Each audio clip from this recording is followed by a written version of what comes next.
ગુજરાતમાં શિક્ષણ વ્યવસ્થાને લઈને આજે વાત કરવી છે, કારણ કે સતત એવા આરોપો લાગતા આવ્યા છે કે ગુજરાતમાં શિક્ષણ વ્યવસ્થા ખરડી રહી છે, ગુજરાતની શિક્ષણ વ્યવસ્થા બગડી ગઈ છે અને કોંગ્રેસે તો એવો પણ આરોપ લગાવ્યો છે કે ગુજરાતમાં શિક્ષણ વિભાગ એક ભાજપ માટે ભ્રષ્ટાચારનું એપિસેન્ટર બની ગયું છે। શું કોંગ્રેસના આ આરોપો સાચા છે કે કેમ? આ બાબતે ભાજપના પ્રવક્તાનું શું કહેવું છે અને ગુજરાતમાં શું ખરેખર શિક્ષણ વ્યવસ્થા ખાડી ગઈ છે? એ બધા જ સવાલો ઉઠી રહ્યા છે અને મનીષ દોશીએ જે આક્ષેપ કર્યા છે એ આક્ષેપ એના આધારે કર્યા છે કે વિધાનસભાની કાર્યવાહી દરમિયાન ગૃહમાં જે આંકડા સરકાર દ્વારા રજૂ કરવામાં આવ્યા હતા એ આંકડાના આધારે જ કોંગ્રેસે આક્ષેપ કર્યા છે, જ્યારે સરકારે સ્વીકાર્યું પણ છે કે કેટલાક વિસ્તારોમાં શિક્ષકોની ઘટ છે તે પૂરી કરવામાં આવશે, શિક્ષકોની ખાલી પડેલી જગ્યાઓ પર આગામી સમયમાં ભરતી કરવામાં આવશે તેવું શિક્ષણ મંત્રી કુબેર ડિંડોરે પણ કહ્યું છે। આ સિવાય કોંગ્રેસે બીજો મુદ્દો એ ઉઠાવ્યો છે કે રાજ્યમાં ઘણી ખરી શાળાઓ એવી છે જ્યાં ઓરડાઓની ઘટ છે। કેટલીક શાળાઓમાં તો વિદ્યાર્થીઓને નાના નાના ભૂલકા હોય છે, ભૂલકાઓને બારે ખુલ્લામાં બેસાડીને અથવા ઝાડ નીચે બેસાડીને અભ્યાસ કરાવવો પડી રહ્યું છે। આવી પણ ઘણી શાળાઓ છે રાજ્યમાં। એવી પણ શાળાઓ છે જે આખી શાળામાં માત્ર એક જ શિક્ષક હોય અને એક જ શિક્ષક દરેક વર્ગના વિદ્યાર્થીઓને ભણાવે। એવી પણ ઘણી બધી શાળાઓ છે જ્યાં આખી શાળામાં માત્ર એક જ ક્લાસરૂમ હોય અને એક જ ક્લાસરૂમમાં દરેક વર્ગના વિદ્યાર્થીઓને બેસાડવામાં આવે, પછી એ પહેલા ધોરણમાં અભ્યાસ કરતો વિદ્યાર્થી હોય કે પાંચમા ધોરણમાં અભ્યાસ કરતો, બધા જ વિદ્યાર્થીઓને માત્ર એક ક્લાસરૂમની અંદર એક છત નીચે બેસાડવામાં આવે છે અને બધાને ભણાવવામાં આવે છે। ત્યારે સવાલ ઉઠે છે કે આવી રીતે ભણશે ગુજરાત? સરકાર મોટા મોટા દાવાઓ કરે છે ભણશે ગુજરાત, ગણશે ગુજરાત, પરંતુ સવાલ આજે એ ઉઠી રહ્યો છે કે શું આવી રીતે ભણી ગણીને આગળ વધશે ગુજરાત? કોંગ્રેસ અત્યારે અવાજ ઉઠાવી રહી છે, કોંગ્રેસનો પોકાર છે કે શિક્ષકોની ભરતી કરો સરકાર, અને સવાલ એ જ ઉઠે છે કે શિક્ષકોની ભરતી ક્યારે કરવામાં આવશે?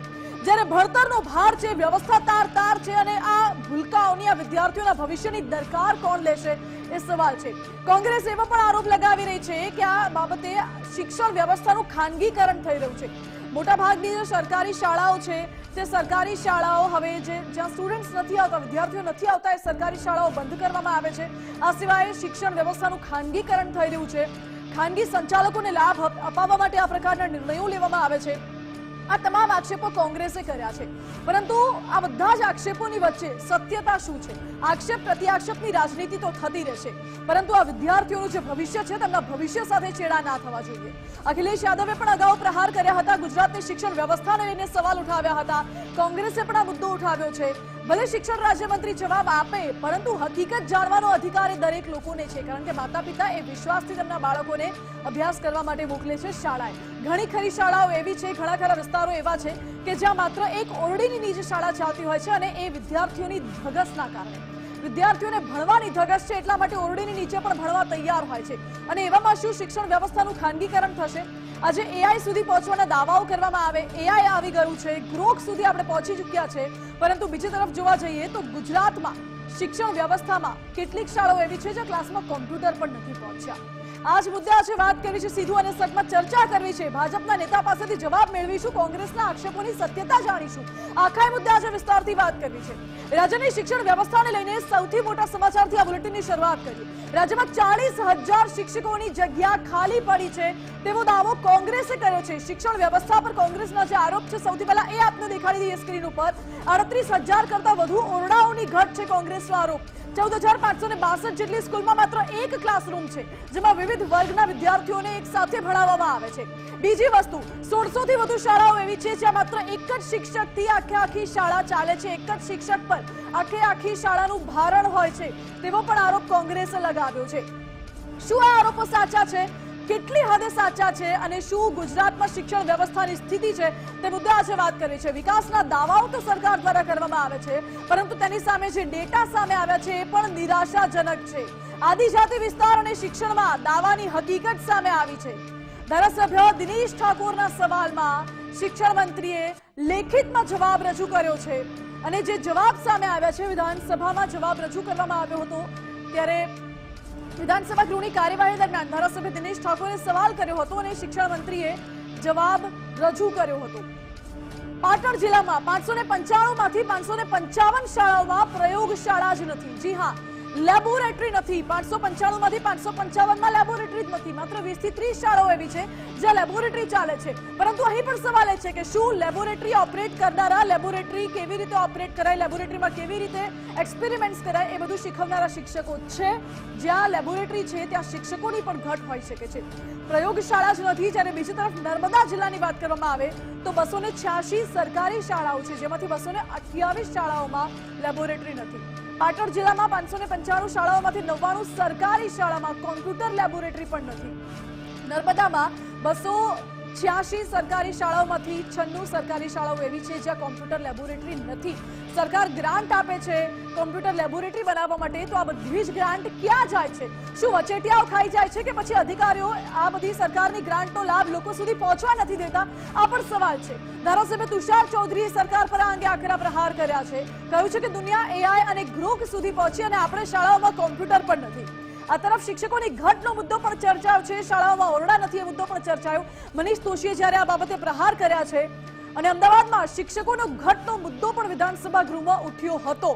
શહેર અને જિલ્લામાં પ્રાથમિક શાળામાં 977 શિક્ષકોની ઘટ છે.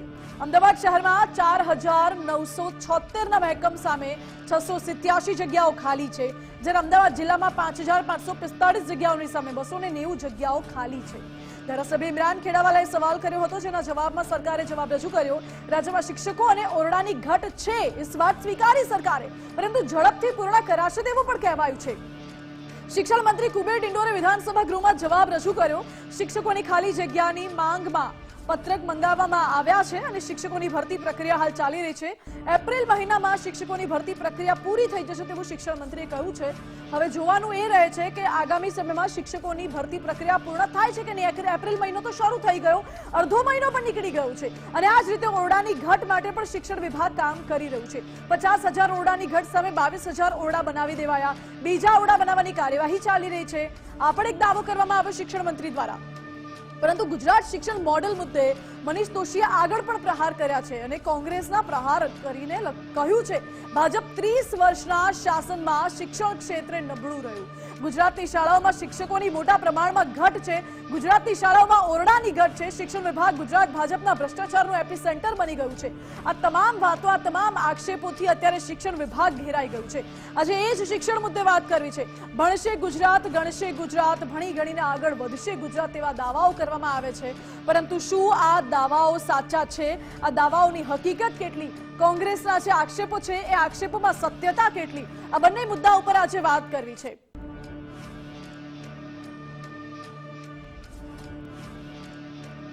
આજ મુદ્દે આજે વાત કરવા માટે ગુજરાત ફર્સ્ટમાં અમારી સાથે ઉપસ્થિત છે ગેસ્ટ પેનલમાં ભાજપમાંથી રાજુ દેસાઈ જોડાઈ ગયા છે. ભાજપ પ્રવક્તા રાજુભાઈ, સ્વાગત છે આપનું ગુજરાત ફર્સ્ટમાં. અને કોંગ્રેસ નેતા નિશાંત રાવલ અમારી સાથે ઉપસ્થિત છે. નિશાંતભાઈ, આપનું પણ સ્વાગત છે ગુજરાત ફર્સ્ટમાં. રાજુભાઈ, સૌથી પહેલો સવાલ આપને. મનીષ દોશીએ આકરા પ્રહાર કર્યા, શક્તિસિંહ ગોહિલે આકરા પ્રહાર કર્યા. ગુજરાતની શિક્ષણ વ્યવસ્થાને લઈને ખાસ કરીને શિક્ષકોની ઘટ છે, ક્યાંક ઓરડાઓ નથી.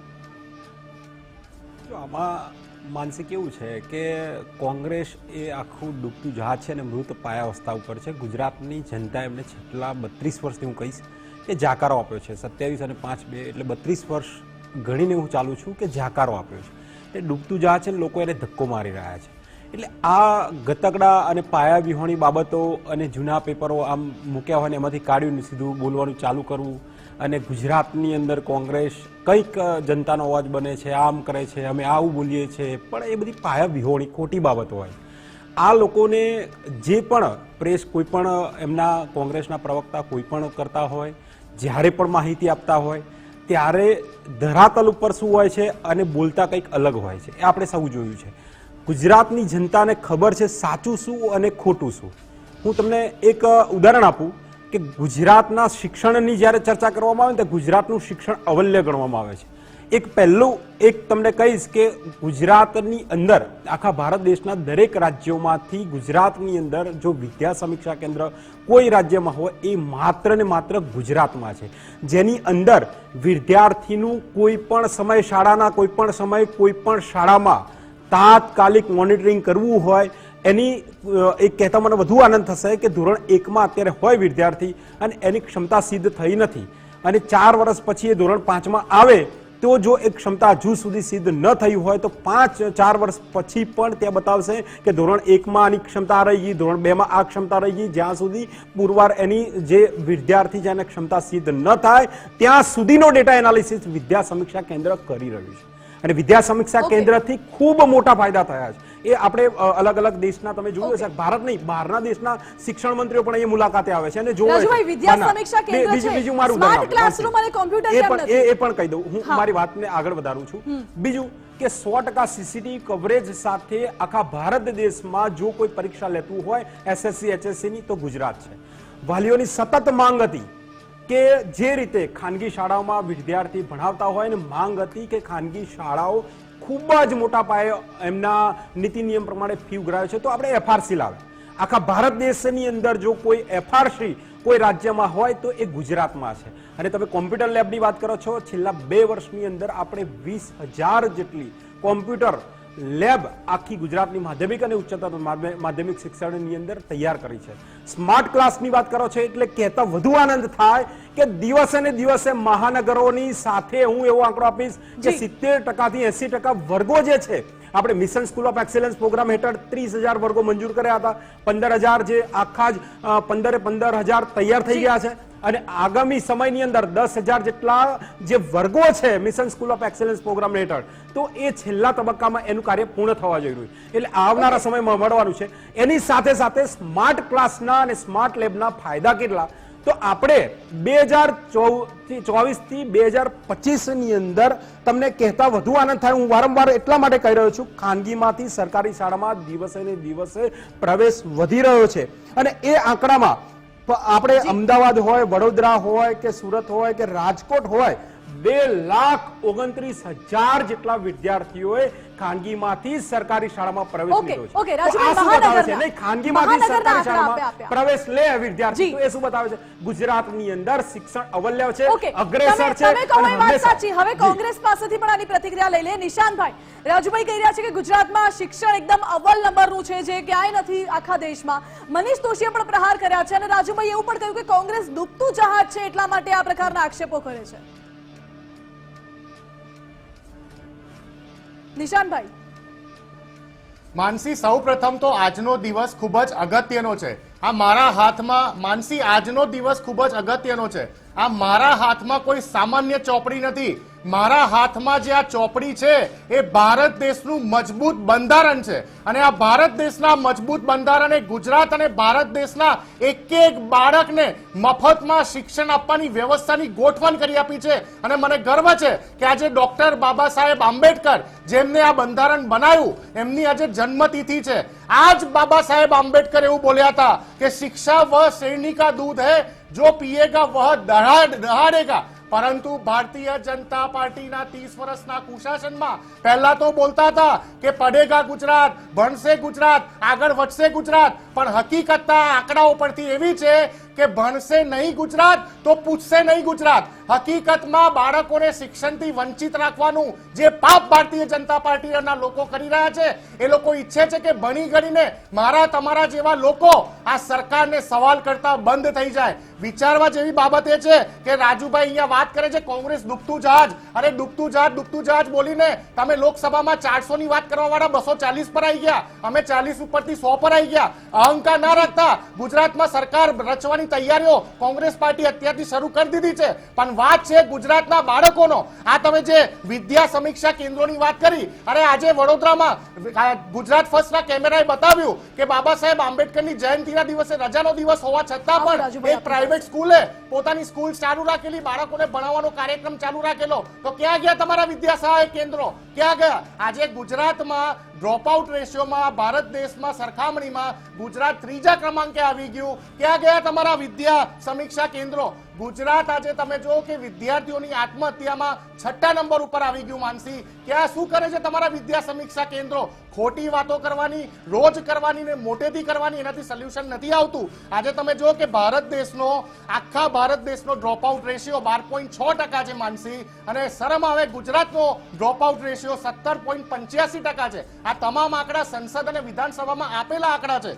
બીજી તરફ તમે જો કે 2023માં માનવ સંસાધન વિકાસ મંત્રાલય ભારત સરકારના રિપોર્ટ પ્રમાણે ગુજરાતમાં 1.43 બાળકોએ શાળાનું પગથિયું ચડી નથી શક્યા. આ શરમની વાત કહેવાય. અત્યારે ગુજરાતની હાલત એ છે કે જ્યાં શાળાની જે ગામમાં શાળાની જરૂર હોય ત્યાં શાળા ના હોય. કદાચ શાળા હોય તો માનસી વર્ગો ના હોય, કદાચ વર્ગો હોય તો શિક્ષકો ના હોય, કદાચ શિક્ષકો હોય તો ભૂતિયા શિક્ષકો હોય, કદાચ સારા શિક્ષકો હોય તો પ્રિન્સિપલ ના હોય, પ્રિન્સિપલ હોય તો ગ્રાઉન્ડ ના હોય, ગ્રાઉન્ડ હોય તો પીટી ના ટીચર ના હોય. એટલે ગુજરાત રમી પણ ના શકે, ગુજરાત આગળ એક્ટિવિટી પણ ના કરી શકે.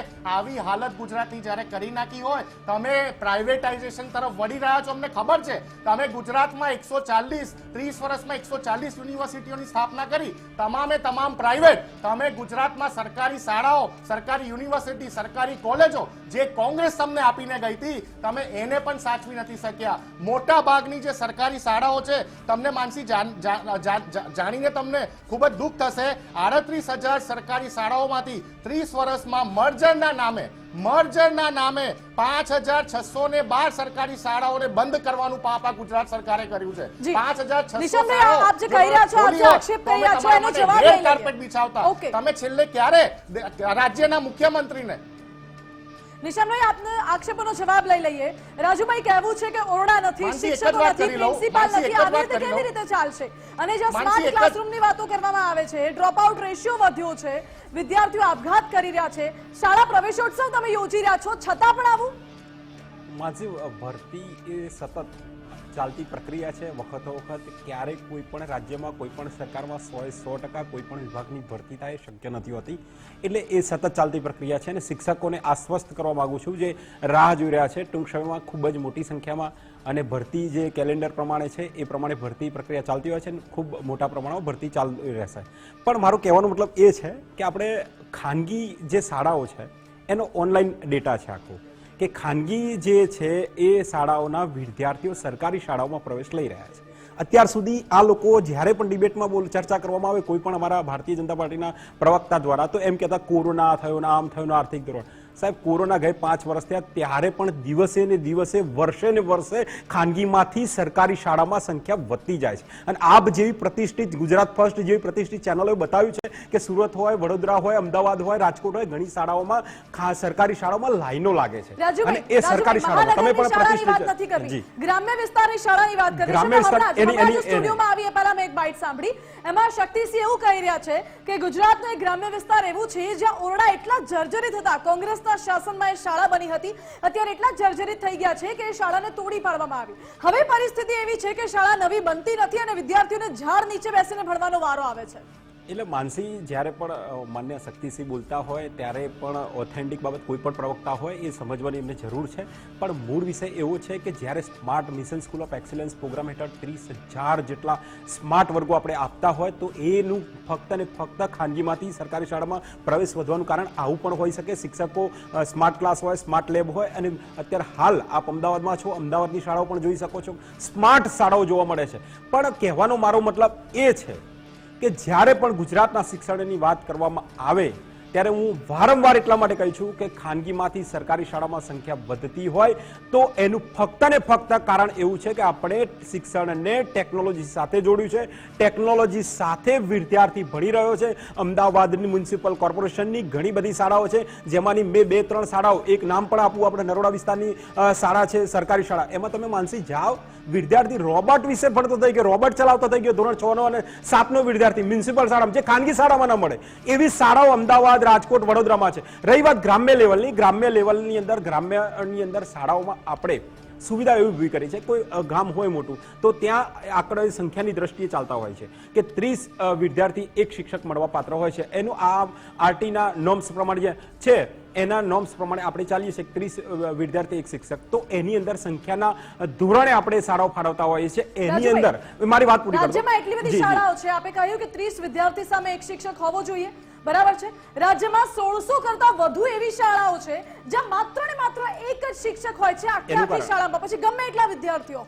એનું નિરાકરણ ખૂબ સરસ રીતે આપની ચેનલના માધ્યમથી આવી જશે કે એ 1600 શાળાઓ છે એની અંદર માનો કે 30 નિશાંતભાઈ વિદ્યાર્થી હોય તો 2 શિક્ષકો મળે છે, તો ક્યારેક કોઈની અરસપરસ બદલી થઈ હોય, ક્યારેક કોઈ રાજીનામું આપ્યું હોય, ક્યારેક એને નિવૃત્તિ થઈ હોય, તો આવા કારણે ક્યાંક ઘટ પડતી હોય છે. તો ભરતી કેલેન્ડરમાં એ બધી શાળાઓનો આપણે સમાવેશ કરી લીધો છે. અને એ શાળાઓ એ કેટલા માટે બોલવાનું કેમ આવે છે કે એક શાળાથી આ એક શિક્ષકથી એક શાળા છે? કારણ કે આપણે શાળા એમને ફાળવી છે. એટલા માટે હું કહેતો હતો કે કોઈ ગામ હોય એની વસ્તીના આધારે આપણે સ્કૂલ આપી, પણ થોડો એનો પરાનો વિસ્તાર હોય, એવી આપણી ગુજરાતી ભાષામાં કહેવાય છે કે દૂરનો વિસ્તાર હોય, થોડું રહેઠાણ વધારે, ત્યાં પણ આપણે 1 થી 5 ધોરણની શાળા આપેલી છે. એટલે એ વિદ્યાર્થીઓને તકલીફ ના પડે. અંતરિયાળી એરિયાની અંદર હું એવું કહીશ ચોક્કસ કે આપણે વેનની સુવિધા કરી છે કે વિદ્યાર્થીને તકલીફ ના પડે, સરકારી શાળામાં વિદ્યાર્થી આવી શકે, એટલે વેનની પણ સુવિધા કરતી હોય તો આ રાજ્ય સરકારે ખૂબ જ વિદ્યાર્થીના હિતમાં વિદ્યાર્થીનું રાજુભાઈ, આપ કહો છો વેનની સુવિધા કરી, એ ડેટા જોઈએ છે.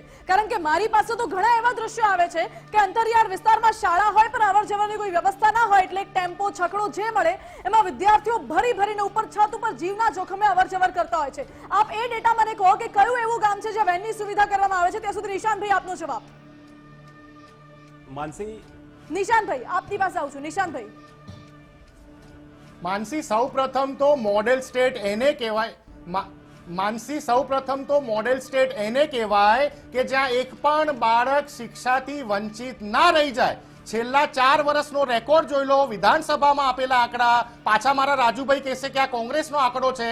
16 થી 19 વર્ષના 7.58 લાખ વિદ્યાર્થીઓ અનટ્રેસ છે, જે લોકોએ એડમિશન સરકારી શાળાઓમાં લીધું હતું, પણ અત્યારે એમનું સ્ટેટસ શું છે એ હમણાં વિદ્યા સમીક્ષા કેન્દ્રો પાસે પણ ડેટા નથી. બીજી વાત એમને કરી કે ખાનગી ટુ સરકારી શાળાઓમાં લોકો ટ્રાન્સફર થઈ રહ્યા છે, કંઈક 2 લાખ સમથિંગનો આંકડો આપ્યો. અરે ભાઈ, એ તમે જુઓ કે ભારત સરકારે જ કીધું છે કે મોંઘવારીના કારણે લોકોને પ્રાઇવેટ શાળાઓનું શિક્ષણ 50,000 થી લાખ રૂપિયાની ફીસ નથી પોસાઈ રહી. લોકો ધીરે લોકોની ઇન્કમ ઘટી છે, લોકોનું સેવિંગ્સ ઘટ્યું છે. આ એનું કારણ છે કે લોકો ખાનગીમાંથી વર્ગો વગરની સરકારી શાળાઓમાં પણ ભણવા, પોતાના બાળકોને ભણાવવા માટે મજબૂર થઈ રહ્યા છે. સાથે સિમ્પલ એક વાત મેં તમને પહેલા પણ કીધું કે ગુજરાતનો ડ્રોપ આઉટ રેશિયો ગુજરાતનો આખા ભારત દેશમાં 3જા ક્રમાંકે કેમ આવી ગયો? એનું કારણ શું હોઈ શકે? તમે જુઓ કે સૌથી વધારે ધોરણ 8 પછી છોકરાઓ કરતા વિદ્યાર્થીનીઓમાં ડ્રોપ આઉટ રેશિયો વધારે છે. આજે ગુજરાતમાં ધોરણ 9 થી 10 ના બાળકો એટલે કે મેલ વિદ્યાર્થીઓમાં 24.97% અને વિદ્યાર્થીનીઓમાં 21.24% ડ્રોપ આઉટ રેશિયો. આટલો મોટો આંકડો તમે કયા રાજ્યમાં જોયો માનસી? બીજી વાત કરું કે આજે કમ્પ્યુટરની તમે વાત કરી, ધોરણ 8 સુધી હેમકેમ કરીને આ સરકારી શાળાઓ કમ્પ્યુટર ભણાવે છે, પણ 10મા ધોરણમાં સમજવા જેવી વાત માનસી, જ્યારે એ બાળક 10મા ધોરણમાં આવે છે ત્યારે એને મજબૂર કરવામાં આવે છે કમ્પ્યુટરનો વિષય નહીં લેવા માટે, કારણ કે કમ્પ્યુટર ટર્મિનલ્સની સુવિધાઓ આ સરકારી શાળાઓમાં હોતી નથી. અને એટલે ખાસ કરીને 9 થી 10મા ધોરણમાં સૌથી હાઈએસ્ટ ડ્રોપ આઉટ રેશિયો ગુજરાતનો છે. આ ઇમ્પોર્ટન્ટ કારણો હું તમને બતાવી રહ્યો છું, કોઈ હવાઈ વાત નથી કરી રહ્યો. એટલે ગુજરાતમાં તમે જોયું કે 2022માં, છેલ્લું વાક્ય કહું, 2022ની વિધાનસભાની ચૂંટણીમાં ગુજરાત ફર્સ્ટના કેમેરાએ બતાવેલું છે. આ એ પાર્ટીના લોકો બોલી રહ્યા છે કે પ્રધાનમંત્રી મોદીજી ગુજરાતની સરકારી શાળા જોવા આવે છે તો એક મોડેલ શાળા રાતોરાત ઊભી કરી દેવામાં આવે છે. વિચારો તમે કે આ લોકો પાસે પ્રધાનમંત્રી મોદીજીને પણ બતાવવા માટે એવી વ્યવસ્થિત કોઈ એક્ચ્યુઅલ શાળા નથી. નિશાંતભાઈ, તમારા આ જ આક્ષેપ ઉપર રાજુભાઈનો જવાબ લઈ લઈએ. વિડિયો તમે પણ તમારા બતાવેલો આ જ આક્ષેપ ઉપર જવાબ લઈ લે. રાજુભાઈ, પીએમ આવે છે ત્યારે એકદમ મોડેલ શાળા દેખાડવામાં આવે છે, અને જે અંતરિયાળ વિસ્તારમાં હકીકત છે, હકીકતના દ્રશ્યો તો માત્ર સમાચારોમાં જ આવે છે. માનસી, અંતરિયાળી એરિયાની એટલા માટે કહ્યું, ઘણા બધા જિલ્લા એવા છે, આપણે શહેરો પણ એવા છે કે જ્યાં વેનની આપણે સુવિધા કરી હોય. આખો ડેટા છે અને ડેટા આપ જોઈ શકો છો. ન હોય તો હું આપને મોકલી દઉં. પણ મારો કહેવાનો મતલબ એ માન્ય વડાપ્રધાન શ્રી નરેન્દ્રભાઈ મોદી સાહેબની વાત કરી. નિશાંતભાઈ, આપ શિક્ષિત છો, આપ જ્યારે પણ શિક્ષણની સાથે સંકળાયેલા હોય, શિક્ષિત હોય, ત્યારે વાત કરતા હોય તો આપને ખબર હોય કે કોઈ પણ નવી શાળા હોય, સરકારી હોય કે ખાનગી હોય, એની પ્રવેશ હોય કે નવી શાળા ખાનગી કે સરકારી શાળા હોય તો એને નવી મંજૂરી લેવી હોય તો ખૂબ જ લાંબી પ્રોસેસમાંથી નીકળવું પડે. રાતોરાત કોઈ શાળા ઊભી ન થાય. એટલે આપ કોંગ્રેસનું જ્યારે આ કોંગ્રેસનું જે પહેરેલું છે ને એની વાચા આપી રહ્યા છો. આપ શિક્ષિત છો એટલે એ જે શિક્ષિત છો એ ન ભૂલો આપ કે ક્યારે પણ મંજૂરી લેવાની હોય કોઈ પણ શાળાની, ખાનગી હોય કે સરકારી શાળા હોય, ત્યારે એની સરકારી શાળા સરકાર રાજ્ય સરકાર ફાળવતી હોય તો એનો પ્રોસેસ આખી હોય અને મંજૂરી ખૂબ લાંબી ચર્ચા હોય.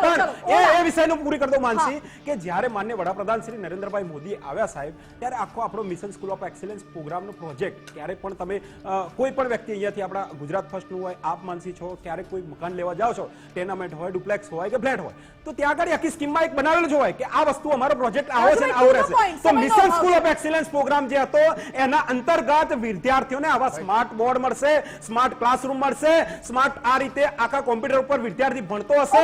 એની અંદર મંજૂરી રાતોરાત મળતી નથી ને એવી કોઈ સ્કૂલો અહીંયા ઉભી નથી થતી. કોંગ્રેસના કાળમાં આ બધું બનેલું છે. 1994 નો કાર્ડ, 1992-94 નો કાર્ડ ન ભૂલવો જોઈએ કે ખાનગી શાળાઓને જો અદ્યતન ગુજરાતની અંદર છૂટ આપી હોય તો માત્ર ને માત્ર આ ગુજરાતની અંદર કોંગ્રેસ એવા કાર્ડ મુખમાંથી આવેલી કોંગ્રેસે આ ખાનગીની અંદર ખાનગી શાળાઓને બેફામ ઊભી કરી 1992-94 ની અંદર એ લોકો. ઓકે, સમયનો અભાવ છે. નિશાનભાઈ, છેલ્લી આપની પ્રતિક્રિયા. જી નિશાનભાઈ, લાસ્ટ પોઈન્ટ. માનસી, ગુજરાતના બાળકો અને માતા પિતાઓની કમનસીબી જો, માનસી ગુજરાતના બાળકોની કમનસીબી જો કે રાજુભાઈ ભારતીય જનતા પાર્ટીના પ્રવક્તા તરીકે એવું સ્વીકારે છે કે શાળાઓને વિલંબ થાય, પરમિશન મળતા સરકારી શાળાઓની વાત કરે છે. અરે ભાઈ, તમારા મંત્રીઓને નવી સરકારી શાળા હોય કે ખાનગી હોય તો સરકારને પણ આખી પ્રોસેસમાંથી નીકળવું પડે. ત્યારે તો વિલંબ નથી થતો, ત્યારે તો વિલંબ નથી થતો. ગુજરાતના ગરીબ અને વંચિત બાળકને ભણાવવાના હોય વિનંતી આપણે એટલા માટે કરી રહ્યો છું કે આખી પ્રોસેસ જાણવા જેવી છે. તમે તમારા કાળમાં જે રીતે સરકારી કે ખાનગી શાળાઓ તદ્દન રાતોરાત ઊભી કરતા ખાનગીને તો એકદમ મંજૂરી આપતા એ વાત અત્યારે કરી રહ્યા છો. એની પ્રોસેસ હોય, ઓનલાઈન પ્રોસેસમાંથી નીકળવું પડે, એમને નીતિ નિયમ પ્રમાણે બતાવવા પડે, ત્યારબાદ કોઈ પણ શાળા હોય એ રાજુભાઈ, નિશાનભાઈ, સમયનો અભાવ છે. બધી જ વાત કરી, પરંતુ આ શાળાઓમાં શિક્ષકોની ભરતી ક્યારે થશે, એ શાળાઓને ઓરડા ક્યારે મળશે, બધા જ સવાલો હજુ પણ અહીં રહેલા છે. વાત કરવામાં આવે તો સરકાર ભાજપની છે, કેન્દ્રમાં પણ અને ગુજરાતમાં પણ ભાજપની સરકાર છે, ધારાસભ્યોમાં પણ બહુમતી અને સાંસદોમાં પણ બહુમતી ભાજપની છે. તો પછી શા માટે આ બધા કામમાં વિલંબ થાય છે? બધા જ સવાલો ઉઠી રહ્યા છે. ભરતીમાં વિલંબ થાય છે, કાયમી ભરતી નથી થતી, આઉટસોર્સિંગ થાય છે શિક્ષકોનું. આ સાથે જ ઓરડા ક્યારે બનશે, ગ્રામ્ય વિસ્તારના જે વિદ્યાર્થીઓ છે તેમને સારી શાળાઓ ક્યારે મળશે? શું તેમનો વાંક માત્ર એટલો છે કે ગ્રામ્ય વિસ્તારમાં રહે છે? મહાનગરમાં બધું જ સારું દેખાડવામાં આવે છે, તો પછી ગ્રામ્ય વિસ્તારોમાં કેમ નહીં? આ બધા જ સવાલો અત્યારે ઉઠી રહ્યા છે. આ બધા સવાલોનું સમાધાન ક્યારે આવે છે? રાજુભાઈ, આશા રાખીએ કે સરકાર સુધી, ભાજપના પ્રતિનિધિ તરીકે આપ આવ્યા છો, સરકાર સુધી આપ આ અવાજ ઉઠાવશો, આ સવાલો કરશો અને તેનો જવાબ લોકોને મળે. નિશાનભાઈ, રાજુભાઈ, આપ બંને અમારી સાથે જોડાયા તે માટે ખૂબ ખૂબ આભાર. આ ડિબેટનો ઉદ્દેશ્ય ફક્ત એટલો જ હતો કે પ્રજાના જે સમસ્યા છે, પ્રજાના જે પ્રશ્નો છે, તે પ્રશ્નો અને સમસ્યાનો ઉકેલ આવે, સરકાર સુધી આ વાત પહોંચે અને જે રાજ્યમાં 40,000 શિક્ષકોની ઘટ છે, ખાલી જગ્યાઓ જલ્દી ભરવામાં આવશે, ઓરડાઓ જલ્દી બનાવવામાં આવશે તેવી વાતો થાય છે, ક્યારે કરવામાં આવશે તેના ઉપર નજર રહેશે. આશા રાખીએ કે જલ્દી જ એ બધી જ સુવિધાઓ વિદ્યાર્થીઓને મળી રહે. આ સાથે જ સીધું અને સટમાં અત્યારે બસ આટલું જ. આવા જ મુદ્દાઓ સાથે ફરી મળીશું. હાલ મને રજા આપો. નમસ્કાર.